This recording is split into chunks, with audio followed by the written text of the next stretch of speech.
Hello friends, in the second part of the networking tutorial, we are going to see different types of networking channels, communication channels, different types of networking devices and few terminologies of networking. So let's begin.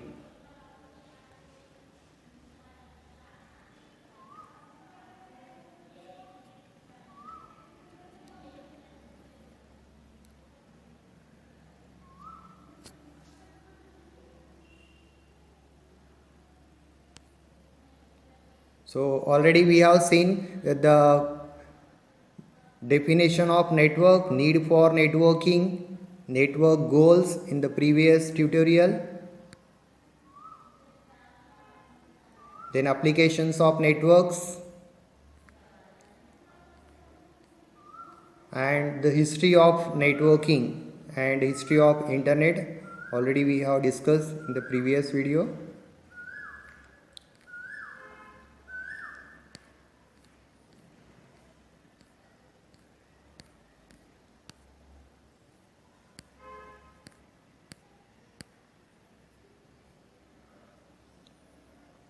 Now today we are going to see data communication terminologies. So the very first one is a data channel. Channel is the medium used to carry information or data from one point to another. So this is generally a type of wired media or wireless media we used to call collectively as data channel. Then next one is baud rate. It is the unit of measurement for information carrying capacity of a communication channel. The baud is synonym with BPS, bits per second, another unit of measuring data transfer rates. So BPS is the actual unit of measuring the data transfer between two particular points, and this is actual unit of speed of data transfer. It is generally used to measure the speed of information through a high speed phone lines or modems. Bytes per second are denoted by BPS. Notice the capital B here, and small bps stands for bits per second. So here if it is in capital B, that means bytes per second, and if it is in small b, it is bits per second. The rate of thousands bits per second is known as kbps, kilobits per second. Here again we can consider a small k, and if it is 1000 bytes, it will be treated as a kilobytes. It is denoted in the form of capital kbps.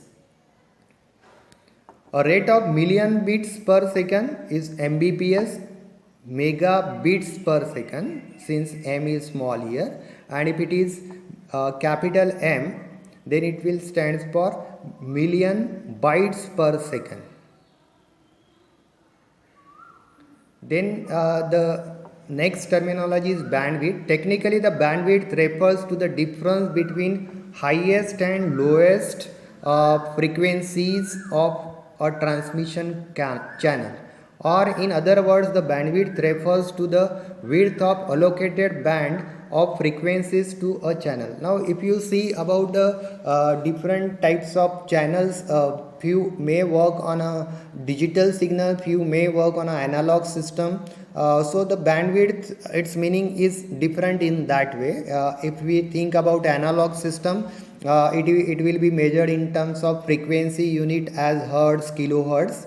But in digital system, bandwidth is data speed in bits per second, bps. Now thus a modem that works at 57,600 bps has twice the bandwidth of a modem that works at 28,800 bps. So just an example how we can compare two different devices with their bandwidths. Next one, the term is data transfer rate, represent the amount of data transfer per second by a communication channel or a computing or storage device. So again the actual same unit is there, bps, bits per second, and bytes per second in capital B. or it can be called as a baud rate. So here these prefixes are very important to understand the proper unit. Now we'll switch to the next topic is a transmission media. By transmission media or communication channel of a network, it is meant that the connecting cables or connecting media are being talk about. The cable that connect two or more workstations are the communication channel. Now here both the channels we are talking about, wired media and wireless media. If you think about the local area networks LAN within a building, many different types of media are used in it. Copper conductors in the form of twisted pair, coaxial cables which is used in the television network system. Most recently, various serious consideration has been given to use of optical fiber technology in LANs. Is the highest bandwidth wired media. Other unguided or we can say wireless media like microwave transmission, infrared, telephone lines, communication, etc. are also available. If you group these communication channels in two categories, guided media and unguided media.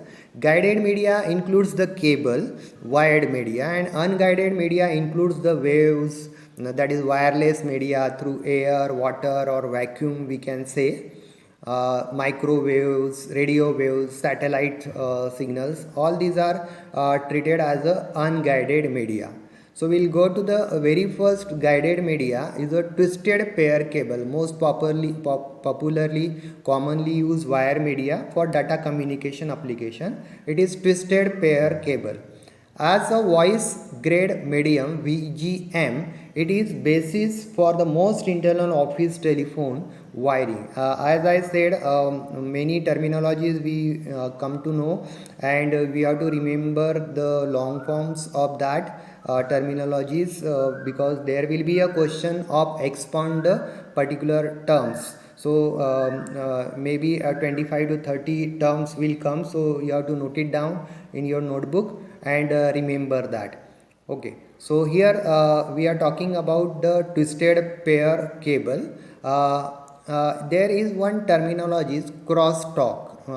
If you think about the physics, in that it will be discussed like the bleeding of a signal from one wire to another, and which can corrupt signal and cause a network errors. This form of signal interference is called as crosstalk. So there are signals when it travels to the wire media, it makes the interference, it creates the noise, and sometimes we used to call it as a crosstalk. But the twisted pair wires reduces this crosstalk, which is the bleeding of signal from one wire to another, and which can corrupt signal and cause network errors. The twisting of the wires not only protects the signal from internal crosstalk, but it also protects it from other external form of signal interference is called as a crosstalk. Advantages are given there like it's simple, physically flexible, easily connected, easy to install. Disadvantages also there, high attenuation, bandwidth capabilities are limited. Then it supports maximum data rates of 1 Mbps to 10 Mbps. Types of twisted pair, there are two types of twisted pair, UTP, that is unshielded twisted pair. You can see there are two figures here.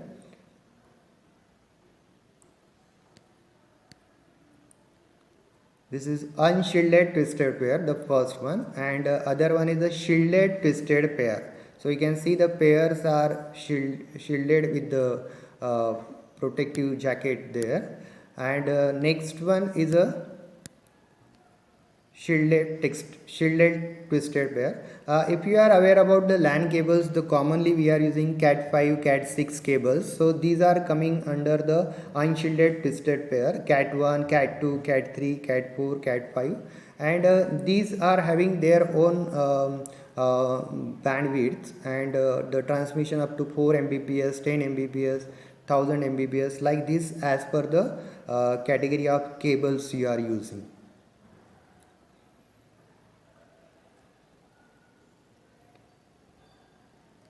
Then we will have everybody, most of the television networks are used with the coaxial cables.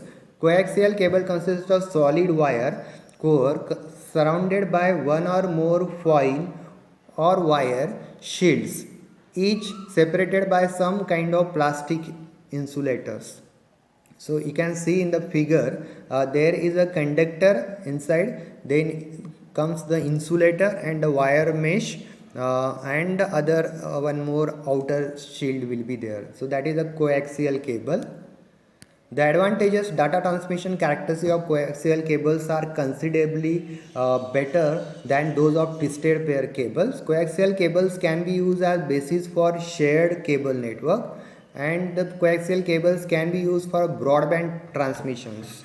That is, several channels can be transmitted simultaneously as with the cable TV. Multiple channels can be transmitted through the single wire. That's why it is called as a broadband. And bandwidth up to 400 Mbps. Disadvantages are there, expensive, quite expensive than the twisted pair, and are not compatible with the twisted pair cables. Then the next thing is coming in the types of coaxial cables is a thick net cable. It is again one of the type of coaxial cable. The thick net coaxial cable segments while joining of the nodes can go up to 500 meters long, and other one is thin net, the form of coaxial cable, which can go up to 185 meters. So like this, the difference are there in the two types of coaxial cables. Now we'll go to the very important one, is the optical fibers. As the name optics means a light, and we will use a light here to travel, to transfer the signals, and that's why the speed of this communication channel is much more than the other communication channel. So it consists of thin strands of glass or glass-like material, which are so constructed that they can carry light from a source at one end of the fiber to detector at the other end. The light sources used are either light emitting diodes LEDs or laser diodes LEDs. The data to be transferred is modulated onto the light beam using frequency modulation techniques. The signals can then be picked up at the receiving end and demodulated. Here modulation and demodulation, this concept is there, like to convert a signal from one type of form to another type of form is called as modulation, and reverse of that is a demodulation. For LEDs, the range between 20 to 150 Mbps and higher rates are possible using LEDs. The fiber cable consists of three pieces: the core, the cladding, and a protective coating. So you can see here the core and the cladding and the sheet, that is the outer protecting jacket. Cladding, which is the covering of the core that reflects the light back to the core. Core is the glass strands or the plastic through which the light actually travels. Advantages: immune to electrical and magnetic interference, highly suitable for harsh industrial environment, guarantees secure transmissions. Fiber optic cables can be used for broadband transmissions where several channels, bands of frequencies are used. And there are certain disadvantages as well. Installation problem, it requires special engineers with the fiber optic installation knowledge to install that. Connecting either two fibers together or a light source to fiber is difficult process. There may be chances of noise immunity. Optical fibers are virtually impossible to tap. The troubleshooting is difficult.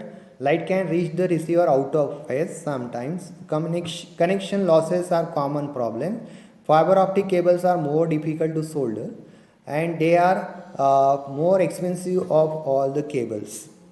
Types of fiber optic cables: single node, it supports segment length up to 2 kilometers. Multi node, it supports segment length of 100 kilometers and can go up to bandwidth of 2 Gbps. So that is very useful in terms of a high speed connection.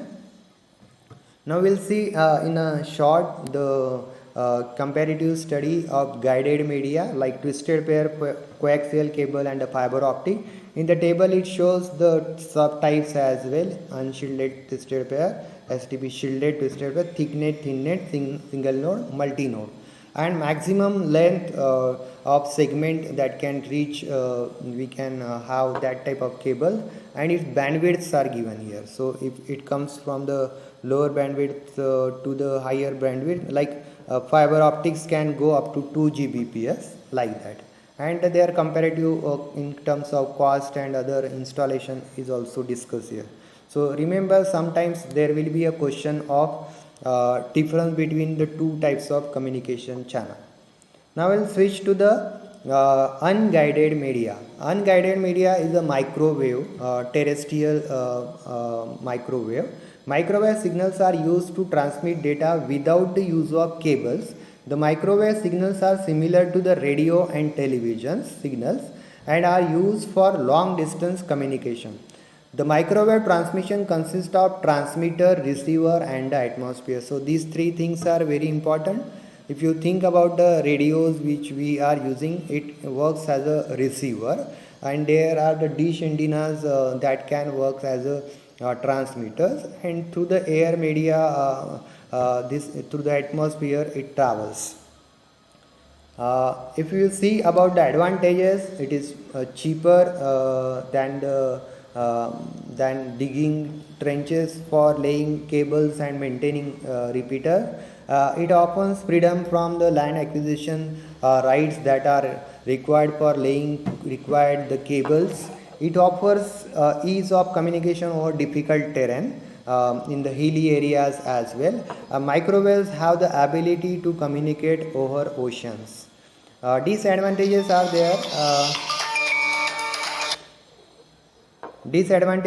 there. Microwave communication is an insecure communication. Signals from signal antenna may split up and propagate by slightly different paths to the receiving antenna. And the bandwidth allocation of extremely limited in case of microwaves. There is one more is a radio waves. The transmission making use of radio frequency is termed as radio wave transmissions. We will familiar with the radios and their working. The same technology is used for computer data transfer using the radio waves. Radio waves are continuous use of continuous sine waves to transmit information, audio, video, data. Each different radio signal uses a different sine wave frequency and is how they are all separated. The radio setup has two parts: transmitters and receivers. Radio waves transmissions offer mobility. It proves cheaper than digging trenches, the similar kind of advantage we are getting here. Disadvantage, if you think about radio wave communication, is an insecure communication. Radio wave propagation is susceptible to weather effects like rains, thunderstorms. Now, most prominent and reliable source of unguided media is a satellite communication. Radio wave can be classified for frequency and wavelength. When the frequency is higher than 3 GHz, it is named as microwave. Satellite communication is special case of microwave relay system. Satellite communication use the synchronous satellite to relay the radio signal transmitted from ground station. In recently, the use of wireless communication has gained more popularity compared to the traditional fixed wire terrestrial networks. Satellites and microwave communication networks features the time-saving, fast implementation and broad coverage characteristics. It proves voice, fax, data and video servers as well as email, file transfer, www, internet applications. So this is regarding the satellite. In satellite communication, the Earth station consists of satellite dish that functions as an antenna and communication equipment to transmit and receive data from satellites passing over it. A number of communication satellites owned by both government and private organizations have been placed in stationary orbit about 22,300 miles above the Earth's surface. These satellites act as a relay stations for communication signals. The advantages are area coverage through the satellite transmission is quite large. The laying and maintenance of intercontinental cable is difficult, so the similar advantages are there. Disadvantages are there. Technological limitations preventing the deployment of large high gain antennas on the satellite platform, overcrowding of available bandwidth due to low antennas, etc. Other unguided media is also there, like infrared laser waves. Infrared is the type of transmission uses infrared light to send data. You can see the use of the type of transmission in everyday life: TV remotes, automotive garage doors, wireless speakers, etc. All use of infrared as transmission media. Laser transmission requires direct line of sight. It is unidirectional like a microwave, but has much higher speed than the microwaves. The laser transmission requires the use of laser transmitter and photosensitive receivers at each end. The laser transmission is point-to-point transmission and typically between the two buildings. But the laser have a certain disadvantages, which is it can be adversely affected by the weather. Now in the next tutorial we will going to see the types of network and different topologies of these networks. So thank you friends, hope you understood the topics we have discussed. Make a notes of the important points and short forms and their long forms. Thank you.